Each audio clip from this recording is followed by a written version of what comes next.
I think Myth Vision Podcast, thank you for your super chat.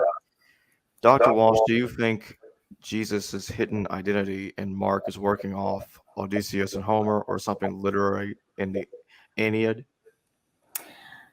I think both. So there's some implications here, the Aeneid being written in Latin and the Homer writing in Greek. But the trope in question is the recognition of the hero. So, Odysseus in coming home is not immediately recognized, except I think by the dog. The dog. I think I have that passage right, one of the more heartbreaking passages. He sees the scar on his leg, too. The board. Okay, all right. But there's a passage about the dog, right?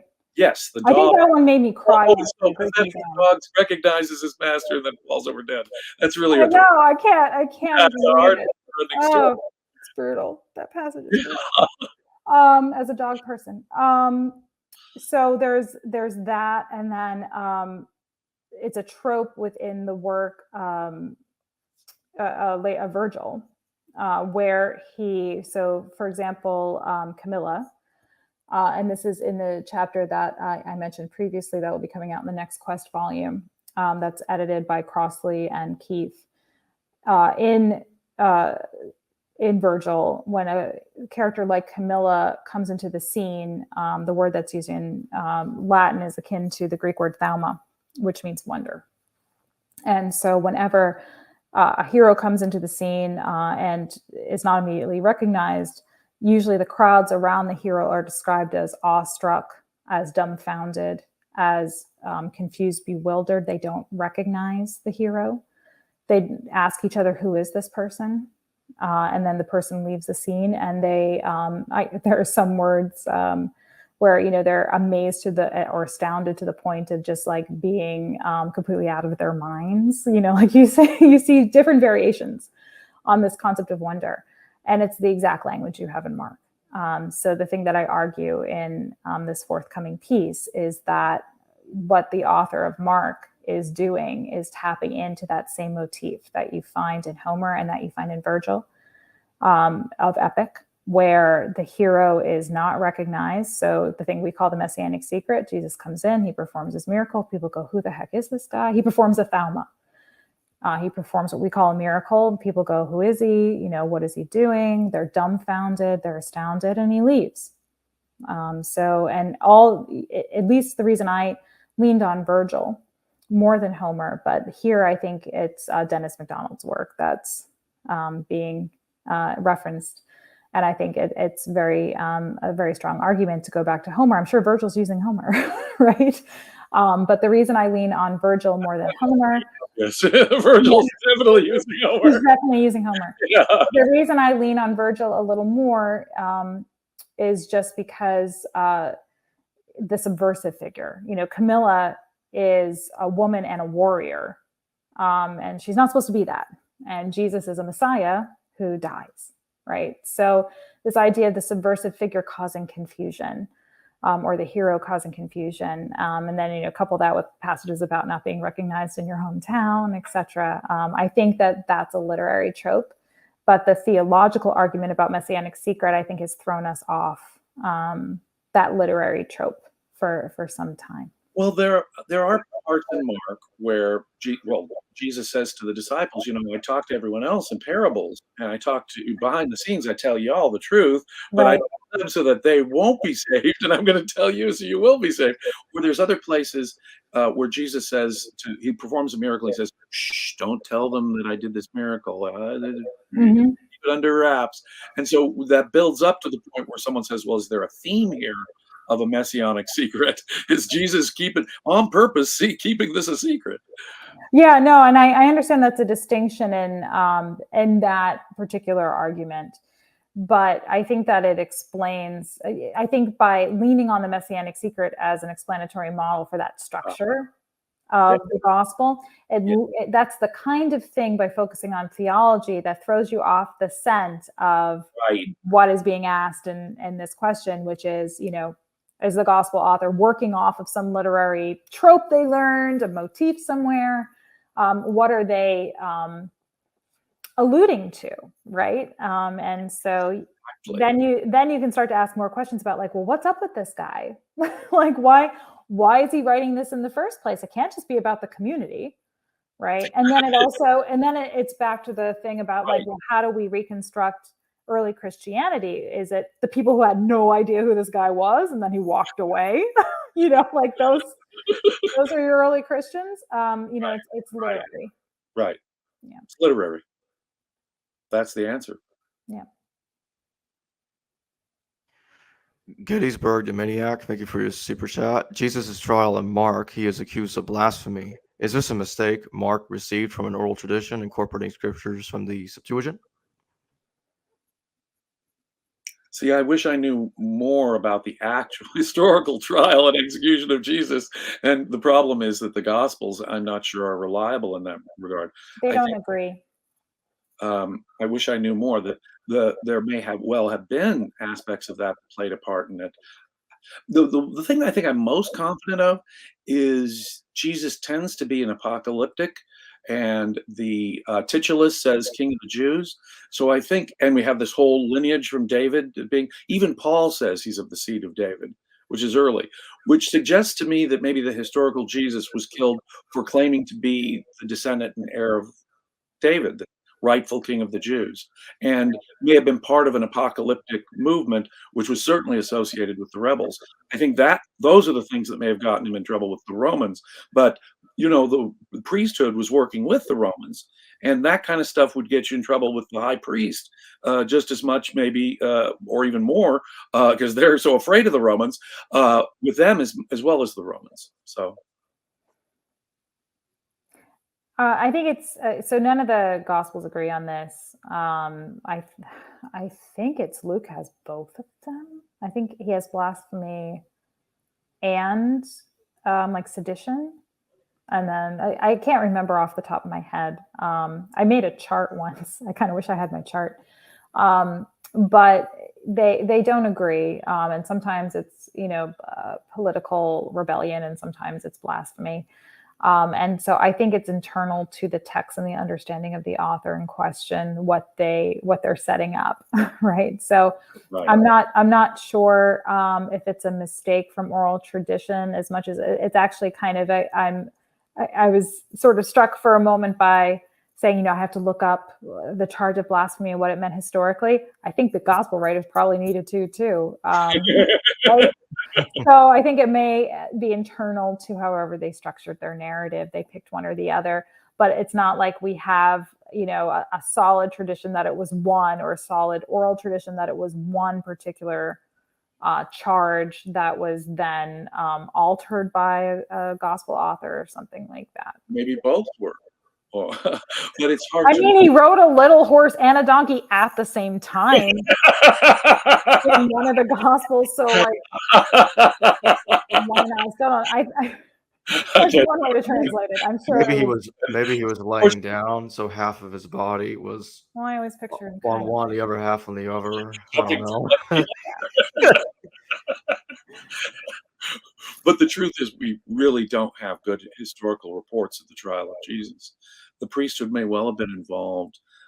I'm not sure what the exact charges were. I'll bet you it was for claiming to be king of the Jews or a descendant of David.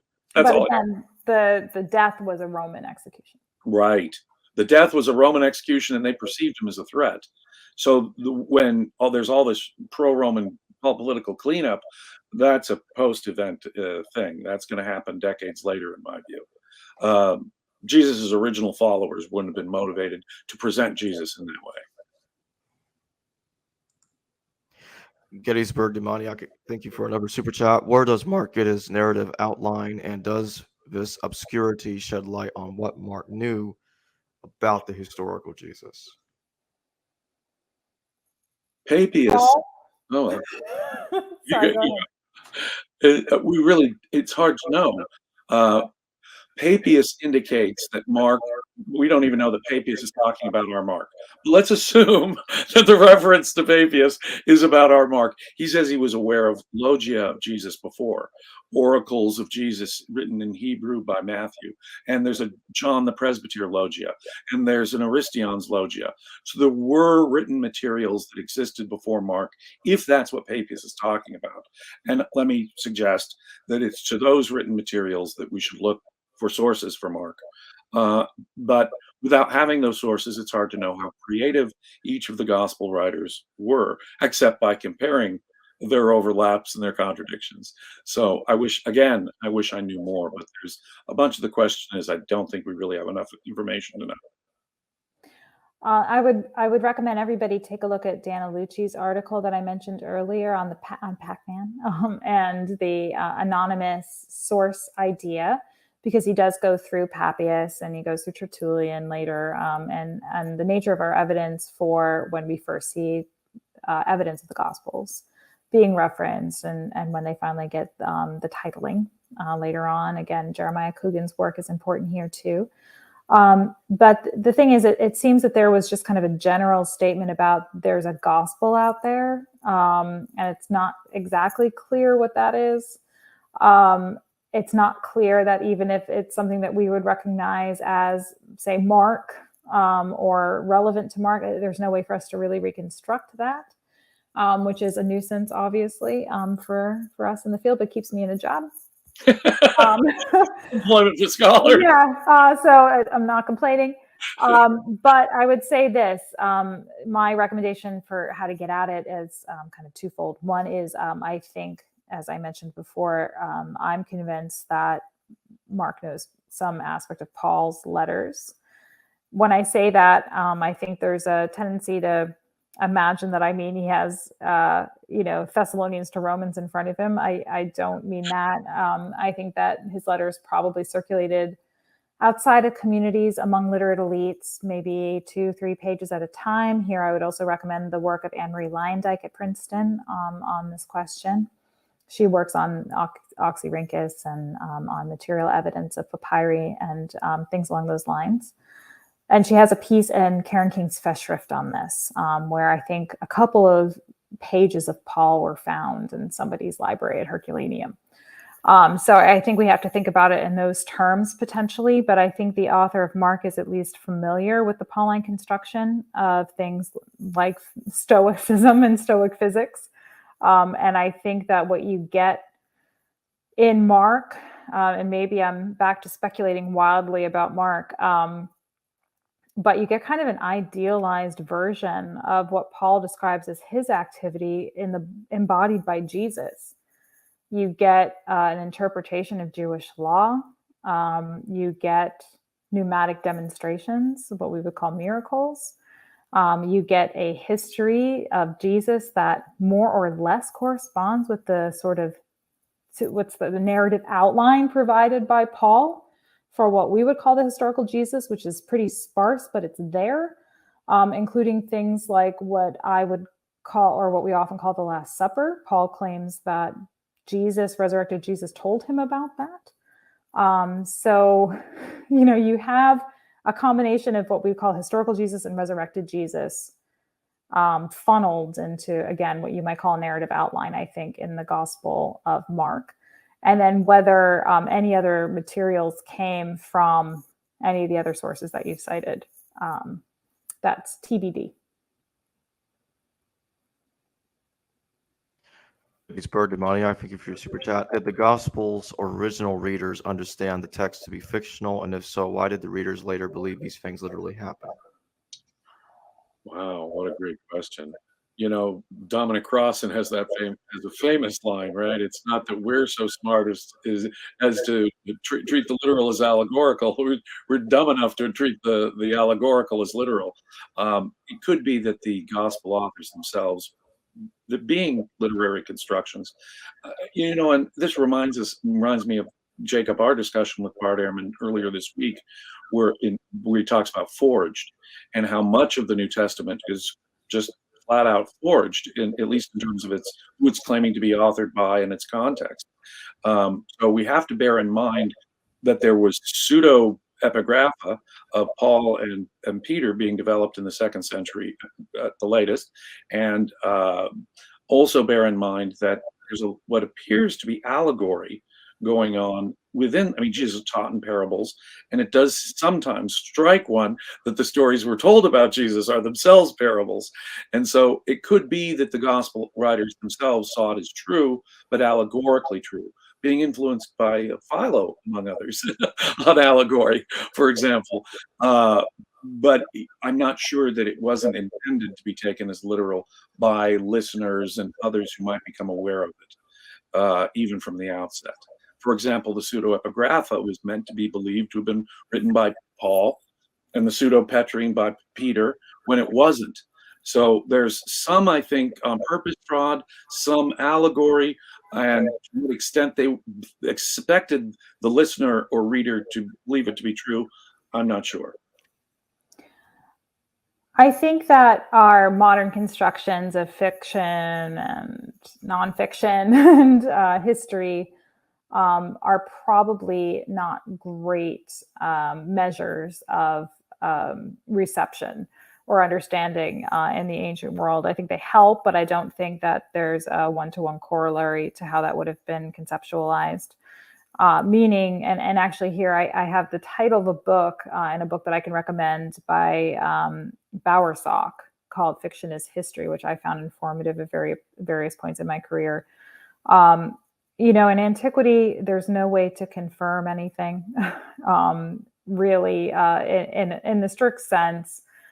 Small details about the far reaches of the empire are not going to be something you can Google. It's not something you can look up unless you have access to a library and the means for doing it.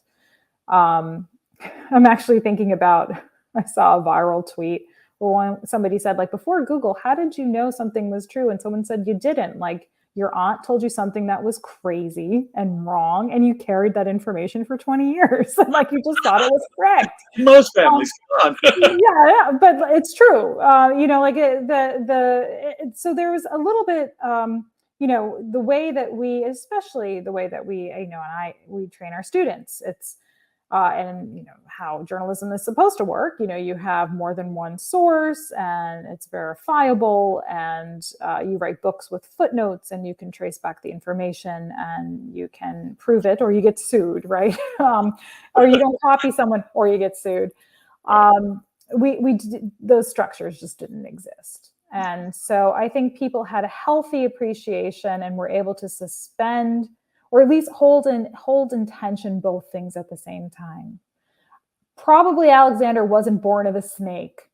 Probably the snake didn't impregnate his mother. But I get the point, right? And so I think that's, I think it's something we continue to do, although we don't always see it, but we see it sometimes in iconography and political speech. We are selective. This is actually one thing that the Me Too movement revealed. Like, for some characters, we are, willing to hold them to account. For others, it's not part of the narrative we want to remember, so we don't. We do that with founding fathers. We do that. John F. Kennedy comes to mind as someone from Boston, right? So we have to keep that in mind, that we sort of selectively, as just cognitively, we do these things still. We've put some controls on them in modernity, but those controls were not there in antiquity. So I think most people could have a healthy appreciation for the purpose of the narrative trying to convey one thing, even if in the detail it was not. Some of the more interesting literal discussions on this, Plutarch or Tacitus talking to us about historical method. Some people are so gullible they'll believe just about anything you tell them. Then there are other people, well, this sounds more credible. Just to hear those discussions by ancient historians like Plutarch or Tacitus within their work gives you a sense that they did have a distinction between this is all BS, this is reliable, but there are, Professor Walsh, there's a fuzzy line between the two. And it allowed them to kind of snipe at each other. This person just gives you fantasy. Listen to me, because listen to me, right? Yeah. I'll give you a story. Exactly, and So I think we just have, and Plutarch's a great example.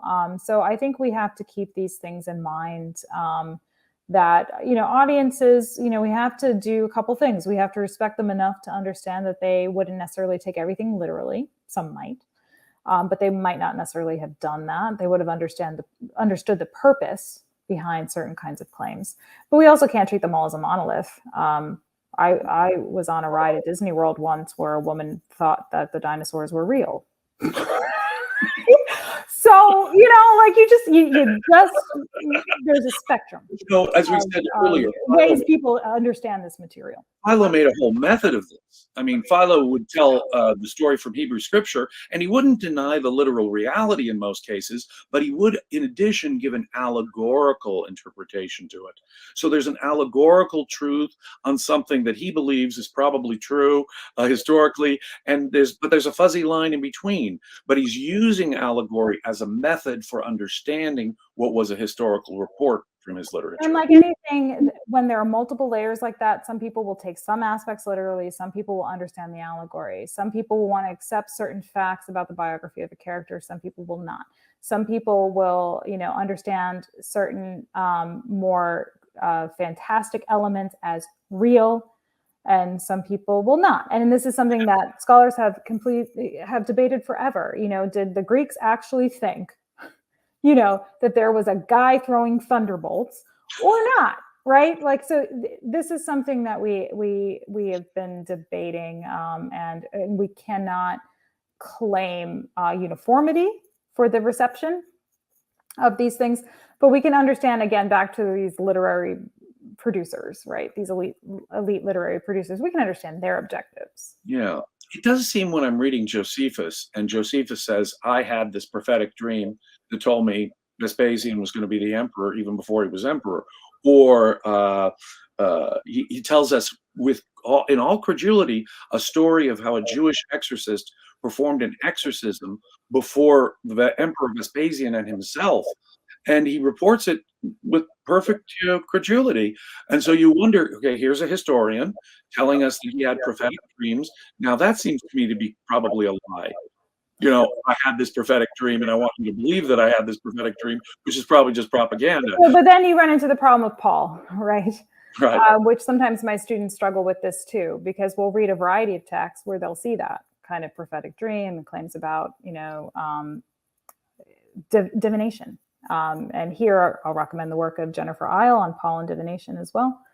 And so to a modern, audience, the idea of divination seems ridiculous, right? But usually one conflict that comes up is divination experiences. You can give, a plethora of information and accounts from antiquity of people receiving information from a deity through divination.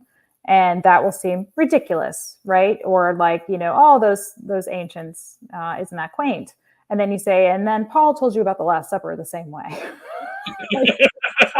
And so then, you can see the conflict there. And so usually what I say to students is well, then revisit your dismissal of the divination for other characters in antiquity. One's not more valid than the other, right? But then think about the nature of the claim in antiquity and how much distinction would there be between divination and a claim to historical accuracy, or what we would call, fact. And it just demonstrates, or I think reveals, how the nature of our standards of evidence have changed in modernity, and they don't apply to antiquity. We can't understand. Thank you for your super sticker. Yeah. And it looks like that's the last of the super chats.